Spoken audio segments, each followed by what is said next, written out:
नाव आहे व्हेंटिलेटर. ऐका, एक खोली, पांढरी भिंत, कोपऱ्यात आहे खाट, त्यावर धुळीची जड चादर आणि त्यावर पडलेली मराठी भाषा. व्हेंटिलेटरवर येते, कधी काळी गगनातून घुमणारी, आज यांत्रिक श्वासावर जगणारी. डॉक्टर म्हणतो होपीस लो, तरी लोक म्हणतात कॅन बी लेट गो. कुणी म्हणतं संस्कृतीचं वर्णन आहे, तर कुणी म्हणतं न्यू वर्ल्ड लोडिंग. मोठ्या पडद्यावर तिला जागा नाही, नोकरीच्या अर्जात तिला किंमत नाही, बाजारात तिच्या नावाची काही पाटी नाही आणि अजूनही तिला मरायचं नाही. ती बोलू पाहते पण शब्द फुटत नाहीये. खर तर इंग्रजी पुढे तिला बोलता येत नाहीये. तिचं रक्त अजूनही गरम आहे, पण नव्या पिढीला त्याची गरज नाहीये.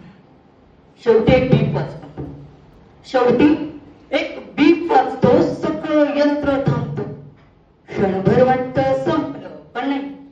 ती डोळे उघडते, श्वास घेतोय तिचा जीव.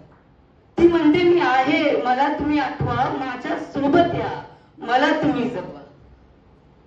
मराठी अजून मेली नाहीये, जिवंत आहे, पण संकटात.